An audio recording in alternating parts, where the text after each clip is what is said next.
warahmatullahi wabarakatuh. Bagaimana kabar anak-anakku semua? Mudah-mudahan selalu semangat, selalu sehat, dan dalam lindungan Allah. Baiklah anak-anakku, kali ini kita akan melanjutkan materi angiosperme, yaitu angiosperme yang kedua ya, tumbuhan berbiji tertutup. Jadi kita akan melanjutkan materinya mulai dari reproduksi pada angiosperme. Nah, anak-anak, ini materi angiosperme part 2 ya, atau bagian kedua bersama Ibu Dr. Anda Rika Rahmayanti MPD, guru biologi SMA Negeri 3 Cimahi.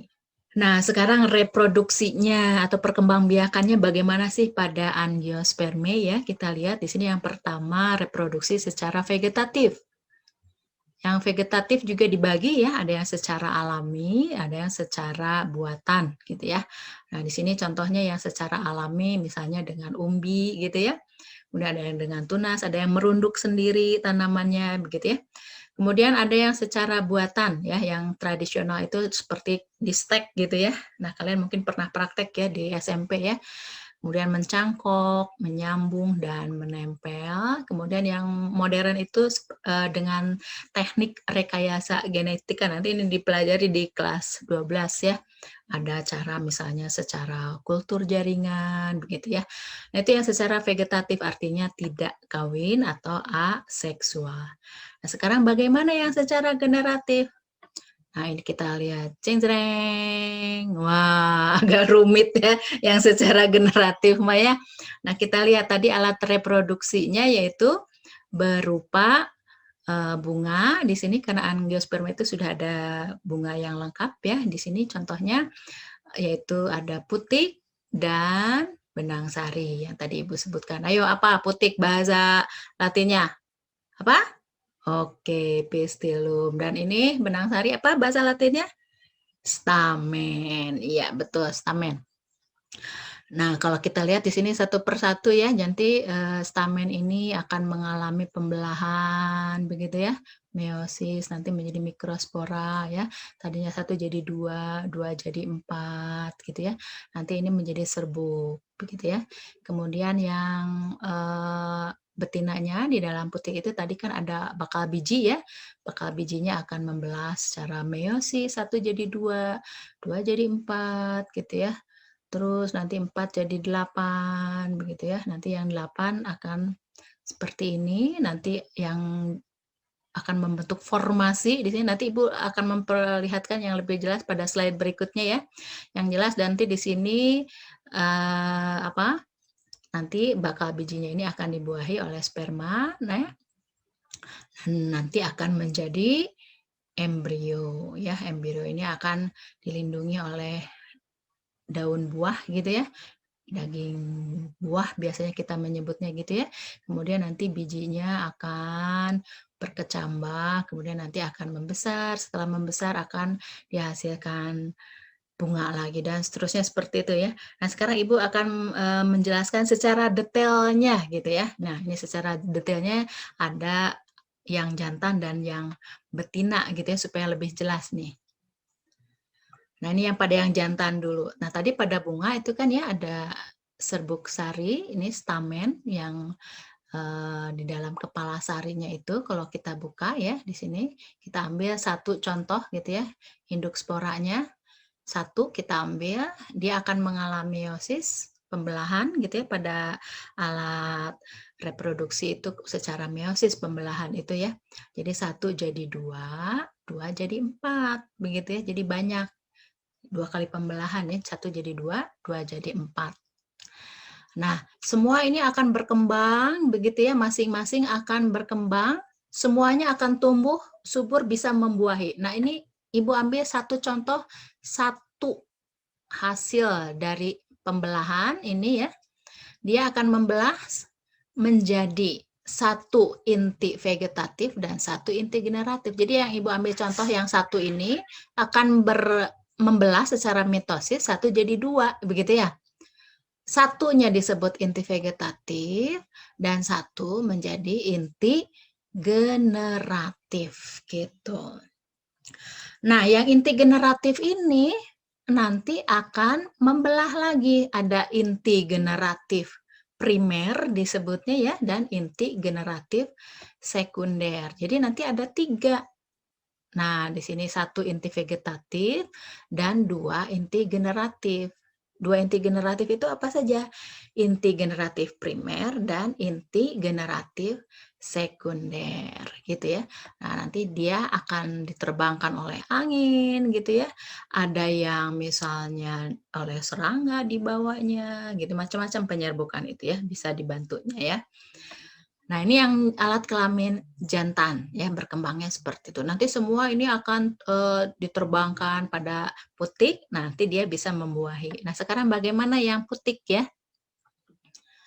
Nah, kita lihat di sini yang putik. Nah, ini diambil putik, ini alat perkembangbiakannya. Di sini ada bakal buah ya dan bakal biji ya. Nah, nanti di dalam bakal biji ini dia akan membelah secara meiosis ya. 1 jadi 2, 2 jadi 4. Nah, gitu ya. Jadi 1 jadi 2, kemudian 2 jadi 4. Jadi ada 4 megaspora disebutnya ya. Nah, pada pembelahan megaspora ini hasilnya itu pembagiannya itu ada yang 1 lebih besar, yang 3 kecil-kecil gitu ya. Jadi yang 3 mati. Kalau yang pada tadi serbuk sari itu semuanya hidup gitu, karena dibutuhkan banyak serbuk sari untuk bisa sampai ke putik gitu ya. Tapi kalau yang pada megaspora yang besar itu yang hidup itu hanya 1 yang berkembang. Kenapa hanya 1 yang berkembang? Yang 3 ukurannya kecil-kecil dia akan mati karena untuk proses kehidupan selanjutnya yang berkembang ini, yang fertil disebutnya ya, itu dibutuhkan bahan makanan yang banyak untuk pertumbuhan berikutnya, sehingga yang lain kecil-kecil, sedikit kebagiannya, gitu ya. Jadi 1 berkembang, yang 3 mati. Bedanya begitu, kalau yang tadi yang jantan 4-4-nya hidup gitu ya, karena pembagiannya sama. Kenapa yang jantan lebih banyak sih gitu ya? Karena dibutuhkan sekali banyak serbuk sari untuk membuahi bisa sampai ke putik, karena kan banyak rintangan untuk nyampai ke putik itu ya. Misalnya tidak ada serangga atau apa, atau di bawah anginnya tidak tepat jatuh di putik gitu ya, si serbuk sarinya itu gitu ya. Jadi diterbangkannya kemana gitu ya, jadi ya diciptakan sedemikian rupa ya. Nah, jadi kembali lagi ke sini. Jadi ada 1 megaspora yang berkembang ya, kemudian membelah secara mitosis. Nah, 1 bijinya nih ya. Nah, berkembang 1 jadi 2. Nih, kemudian membelah lagi mitosis 2, 2 jadi 4 kan ya. Kemudian 4 jadi 8. Nah, seperti ini 8. Nah, ini membentuk formasi gitu ya. Membentuk formasi yang seperti ini, 3 di atas, 2 di tengah, 3 di bawah. Nah, ini disebutnya antipoda ya, yang 3 yang di kutub sebelah atas nih antipoda. Nah, sel telurnya yang ini sel telur.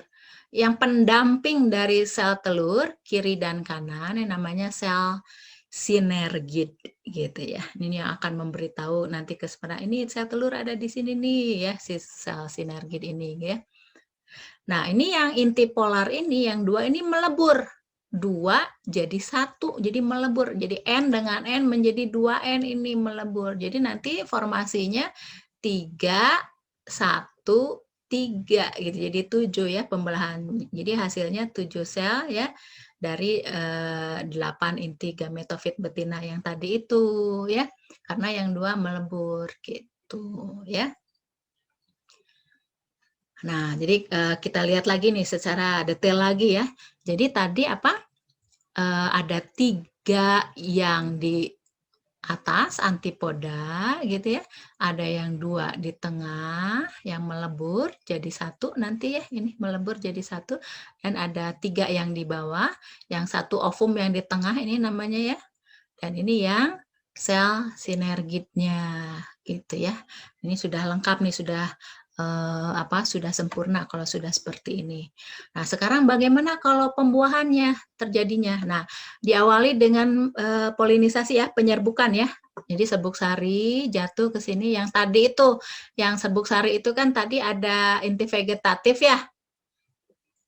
Ada inti vegetatif dan kemudian ada inti generatif yang primer dan inti generatif yang sekunder ya.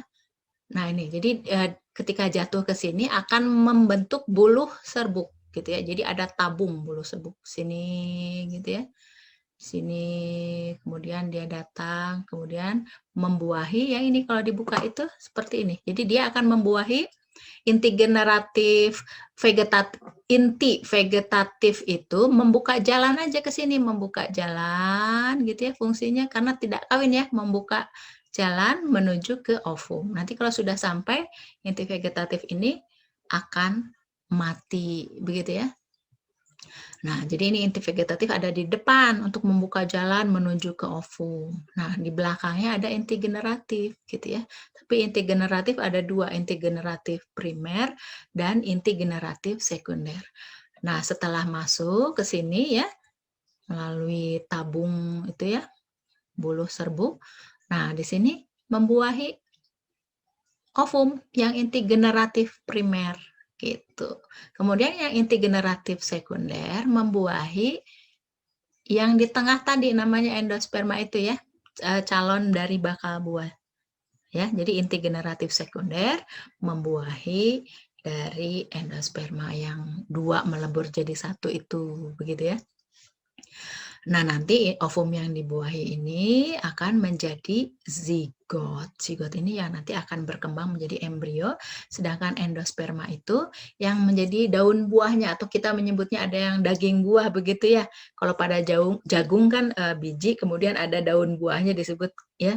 Tapi kalau misalnya jambu batu, misalnya kan jambu batu itu bijinya di dalam, nah disebutnya daging buah gitu ya, yang melindungi dari biji tadi begitu ya.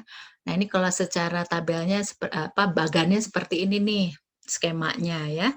Nah, ini tumbuhan berbiji tertutup tadi ya akan menghasilkan alat kelamin jantan, benang sari ya, stamen, dan alat kelamin betina atau putik. Nanti pada benang sari ini di kepalanya, bagian antera gitu ya, kepala itu akan menghasilkan mikrosporangia ya. Nah, ini ada sel induk mikrosporangia yang akan menghasilkan mikrospora yang terjadi proses pembelahan dari diploid menjadi haploid. Nah, nanti akan terbentuklah serbuk sari ya, yang di dalamnya akan terbentuk buluh serbuk berisi apa saja? Sel generatif primer dan sel generatif sekunder. Begitu ya, yang ini yang untuk membuahi itu, yang untuk proses pembuahan. Nah, yang putik bagaimana? Putik akan menjadi megaspora, di dalamnya ada sel induk megaspora yang akan mengalami pembelahan secara meiosis ya. Megaspora itu yang tadi Ibu jelaskan ada 3 kali pembelahan ya. Pembelahan pertama 1 jadi 2, pembelahan kedua 2 jadi 4, pembelahan ketiga 4 jadi 8 gitu ya pada pembelahan ketiga. Jadi ada 8 inti gitu ya. Nah, 8 inti itu yang satu inti sel telurnya yang akan dibuahi oleh sel generatif primer atau sel sperma 1 yang akan menjadi zigot dan embrio begitu ya. Sedangkan yang inti kandung lembaga sekunder itu yang akan menjadi endosperm itu yang di tengah 2N melebur itu ya, jadi 3N setelah dibuahi oleh sel generatif sekunder gitu ya. Nanti ini akan menjadi biji dan bijinya dilindungi oleh daun atau daging buah atau endosperm gitu ya. Jadi yang 3N ini adalah endosperm ya, karena ada peleburan dari 2N dibuahi oleh sel generatif sekunder. Ini pernah ditanyakan di soal-soal ujian gitu ya. Apa sih yang 3N atau triploid gitu ya? Yaitu endosperm ini, yang dari kandung lembaga sekunder yang dibuahi, begitu ya. Nah, selanjutnya nanti biji akan berkecambah di tempat yang cocok, begitu ya. Kalau ditanam itu nanti akan tumbuh menjadi besar, kembali lagi nanti setelah dewasa menghasilkan benang sari dan putih. Begitu berulang-ulang ya. Nah, kita lihat apa peranan angiosperme. Ya, kita lihat yang pertama sebagai bahan pangan sumber karbohidrat. Contohnya Oryza sativa atau padi ya. Kemudian yang kedua bahan pangan sumber protein. Contohnya Phaseolus radiates, kacang hijau ya. Kemudian yang ketiga sebagai bahan pangan sumber lemak. Contohnya Cocos nucifera atau kelapa. Kemudian yang keempat sebagai bahan pangan sayuran ya, sebagai sumber vitamin dan mineral, contohnya Solanum lycopersicum atau tomat ya. Bahan pangan buah-buahan ya, sebagai sumber vitamin dan mineral, contohnya Carica papaya atau pepaya ya. Kemudian yang keenam sebagai bahan sandang, contohnya Gossypium sp, kapas ya. Kemudian yang ketujuh sebagai bahan pemberi rasa nikmat pada makanan, minuman, atau lainnya. Contohnya kopi SP ya, kopi. Kemudian yang kedelapan sebagai bahan obat-obatan, contohnya Cinchona succirubra ya, kina. Yang kesembilan bahan bangunan, contohnya Tectona grandis atau kayu jati gitu ya. Nah, jadi sebetulnya nama-nama spesies yang lain masih banyak ya. Ini contohnya satu saja yang Ibu sebutkan ya. Nah, berarti kesimpulannya tumbuhan sangat menguntungkan manusia dan lingkungannya. Jadi bagi kehidupan kita semua itu sangat menguntungkan sekali tumbuhan itu ya. Ada yang digunakan sebagai bahan pangan gitu ya, sandang atau pakaiannya, kemudian papan sebagai untuk dibikin rumah dan sebagainya begitu ya. Kemudian ada yang mulai dari pertama tuh kita membahas lumut dapat mencegah terjadinya erosi ya.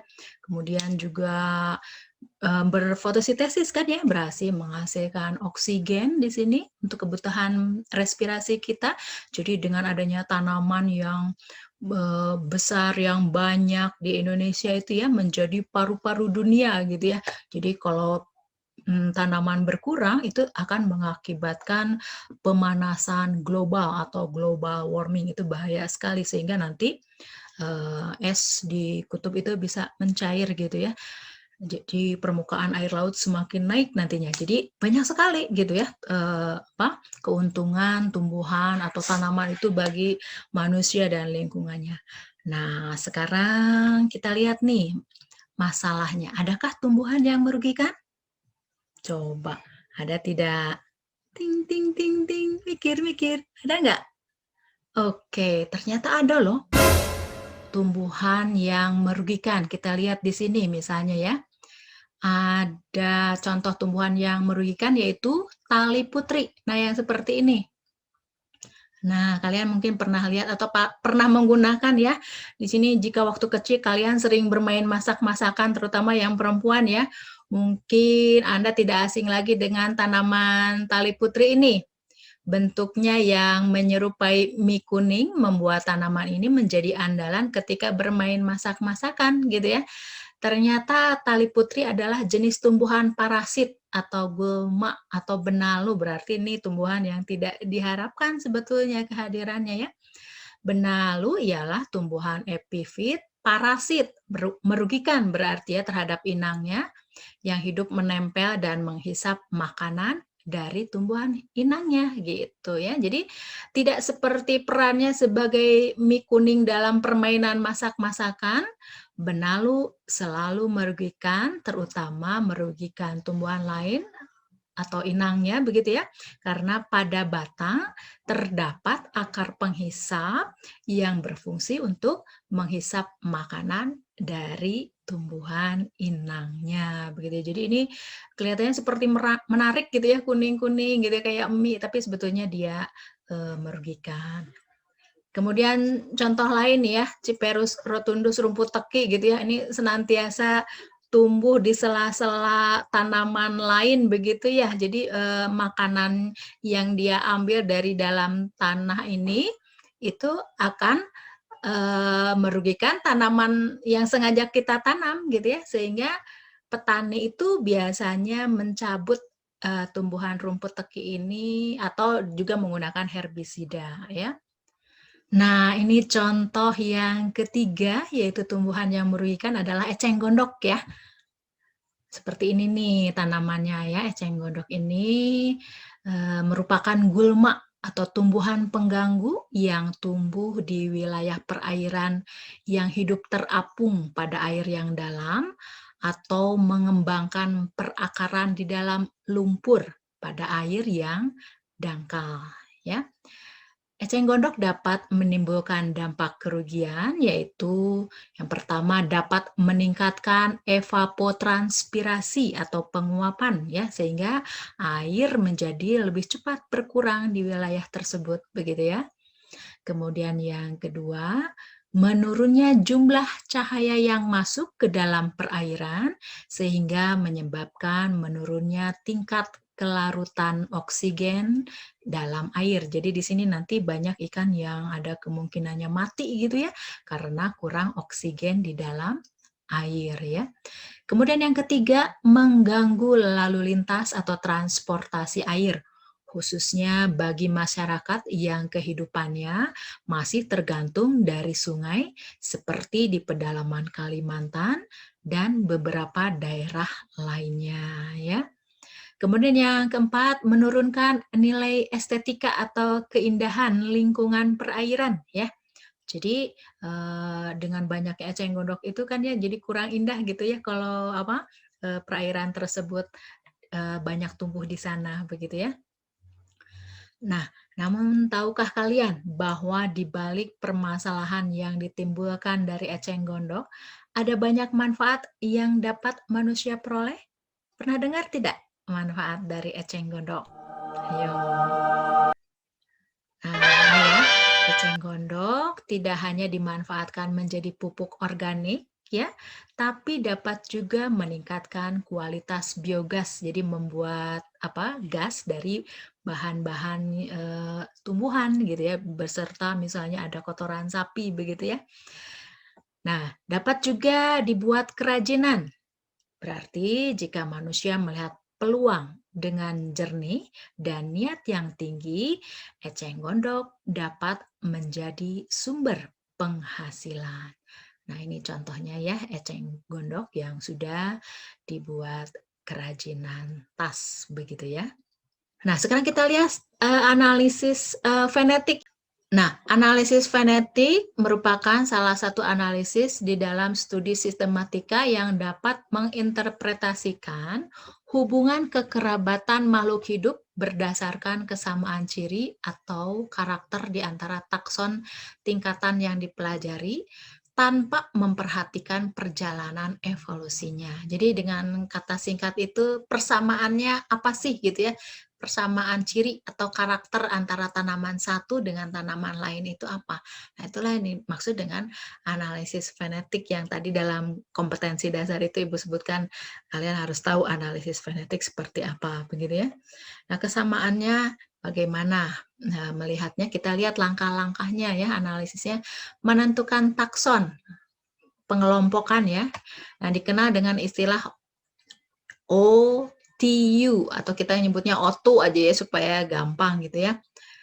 OTU itu singkatan dari Operational Taxonomic Units gitu ya. Kemudian menentukan ciri atau karakter, misalnya ditentukan karakternya sebagai berikut. Nah, yang pertama misalnya habitusnya berupa pohon. Berupa apa nih? Pohon, perdu atau apa begitu ya.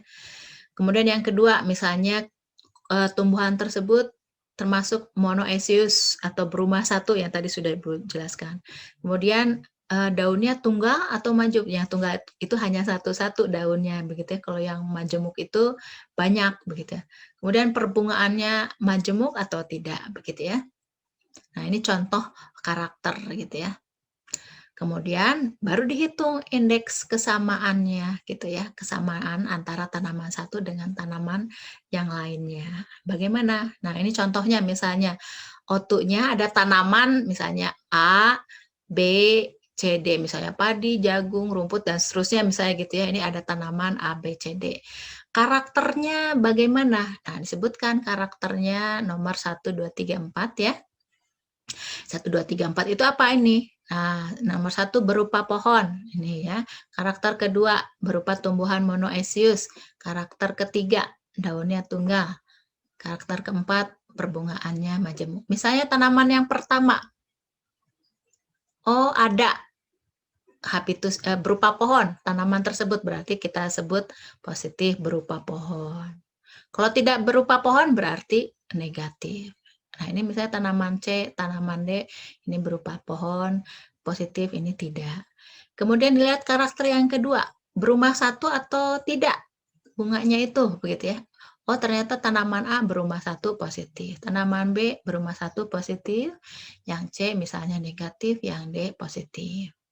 Yang ketiga, daunnya tunggal.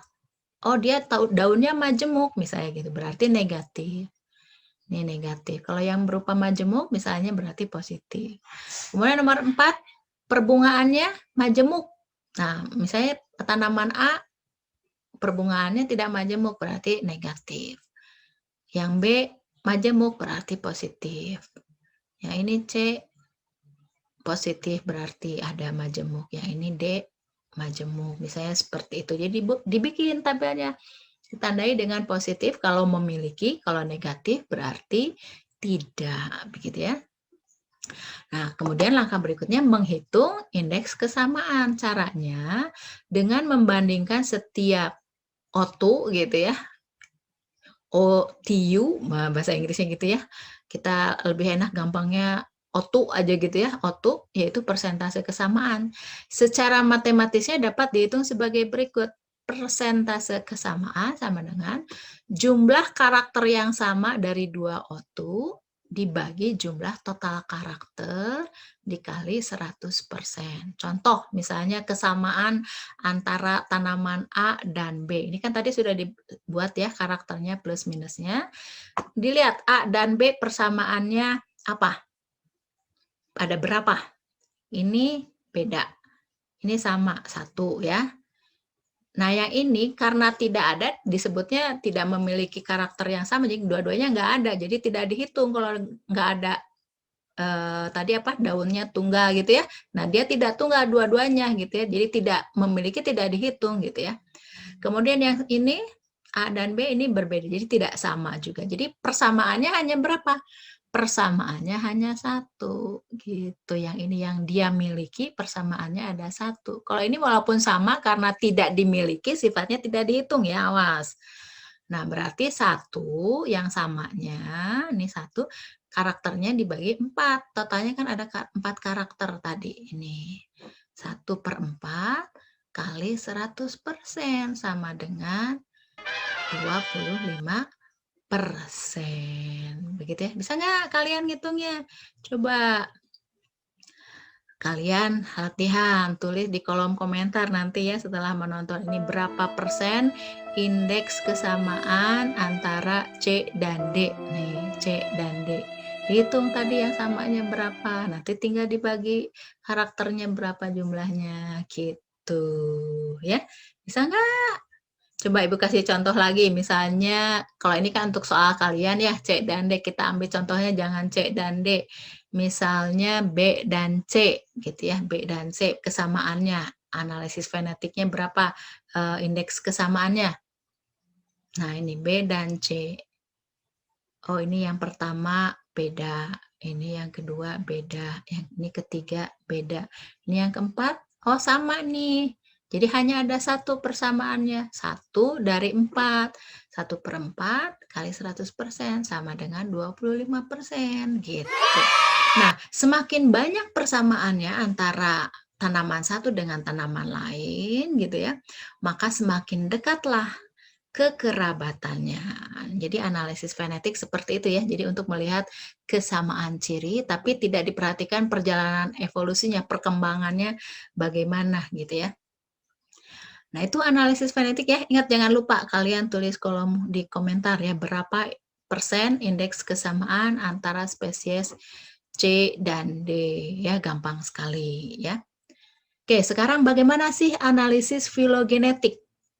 Nah, analisis filogenetik merupakan salah satu analisis dalam studi sistematika yang dapat menginterpretasikan hubungan kekerabatan makhluk hidup berdasarkan kesamaan atau kemiripan morfologi, bentuk luar morfologi itu ya, fisiologi itu fungsi dari tumbuhan tersebut sebagai apa gitu ya, misalnya tadi putik fungsinya untuk apa, itu fisiologi ya. Analisis DNA, pembawa sifat keturunan, serta hubungan jauh dekatnya kekerabatan ya. Analisis filogenetik dapat digambarkan dengan pohon filogenetik. Umumnya, pohon filogenetik menunjukkan hubungan kekerabatan antara satu takson makhluk hidup disertai dengan waktu atau tahun kemunculan makhluk hidup tersebut.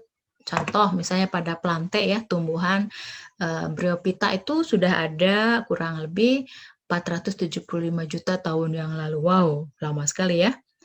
Pteridophyta, paku-pakuan, sudah ada kurang lebih 420 juta tahun yang lalu. Gymnosperme, tumbuhan berbiji terbuka, ya ini lihat huruf G ya, terbuka kan, G nih, G terbuka. Kurang lebih 305 juta tahun yang lalu. Sedangkan Angiosperme ya, itu kurang lebih ada 125 juta tahun yang lalu. Nah, ini seperti ini pohon filogenetiknya. Jadi di sini ada hubungan kekerabatan bagaimana antara Bryophyta, lumut ya, Pteridophyta, paku-pakuan, Gymnosperme, tumbuhan berbiji terbuka, dan Angiosperme, tumbuhan berbiji tertutup. Jadi semakin ke sini evolusinya dia semakin berkembang nih ya. Nah, semakin maju pada Angiosperme ini yang masih sederhana mulai dari Bryophyta. Nih, 475 tahun ya di sini nih, 475. Kemudian Pteridophyta di sini nih 420 ya, ini kan 400 nih, 420. Kemudian yang ini tumbuhan berbiji ya, Spermatophyta.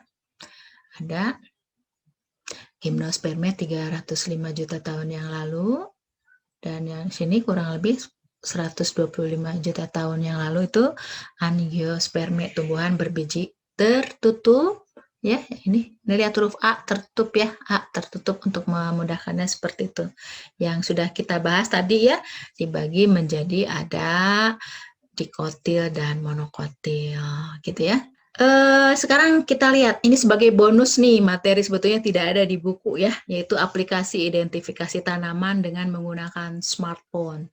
Jadi tumbuhan itu kan banyak sekali ya di dunia ini, bisa mencapai 300.000 lebih jenis tanaman begitu ya. Nah, kita kan nggak tahu ini tanaman apa sih namanya gitu ya. Ibu juga nggak hafal semua, ada saking banyaknya gitu ya. Kalau 1, 2, 3, 4, 5 gitu mah ibu juga bisa hafal semua mungkin ya. Tapi kan ini jenis tanaman itu atau tumbuhan itu kan banyak sekali gitu, sampai 300.000 lebih gitu di dunia ini.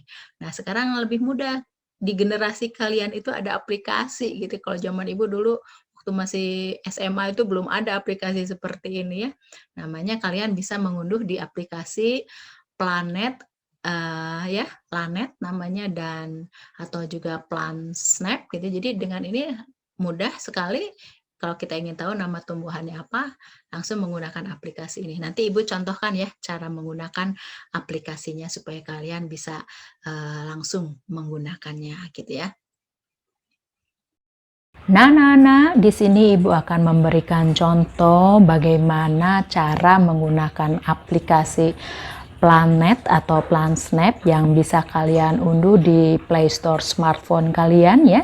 Di sini Ibu akan memberikan satu contoh saja, yaitu yang menggunakan aplikasi Planet gitu ya. Nah, kalian siapkan tanaman yang akan kita identifikasi namanya apa ya. Kemudian diklik ini aplikasi Planetnya ya. kita klik seperti ini, kemudian kita tunggu ya. Nah, ini ada beberapa orang yang sudah menggunakan aplikasi Planet beserta tanaman yang sudah difoto oleh orang tersebut ya. Nah, sekarang giliran kita menggunakan aplikasi Planet ini. Kita klik kameranya. Nah, kameranya kita klik lagi. Nah, langsung kita foto tanaman yang sudah kita siapkan. Klik ya. Kemudian oke. Nah, nanti muncul gambar tanaman yang sudah kita foto tadi dan identifikasinya mau berdasarkan apa nih? Katanya ada tanda tanya di situ ya, boleh berdasarkan daun, bunga atau buahnya begitu ya. Nah, kita pilih yang berdasarkan daun begitu ya. Nah, kita klik yang daun ini. Nah, kita tunggu beberapa saat. Nah, akan muncul di situ langsung namanya yaitu Zephyranthus candida dari famili Amaryllidaceae begitu ya. Nah, seperti itu. Jadi langsung saja sudah ketemu namanya apa begitu ya. Tapi memang aplikasi ini akurasinya tidak mencapai 100% begitu ya. Jadi kalian untuk memastikannya betul atau tidaknya bisa kalian searching di googling gitu ya. Nanti ketemu betul tidak begitu ya, cocok tidak namanya begitu ya. Nah, jadi mudah sekali ya menggunakannya. Kalian bisa langsung menggunakan aplikasi ini untuk tanaman yang ingin diketahui namanya. Oke, selamat mencoba. Anak-anak, setelah tadi kita berlatih untuk mengidentifikasi nama dari suatu tanaman ya, dengan menggunakan aplikasi Planet.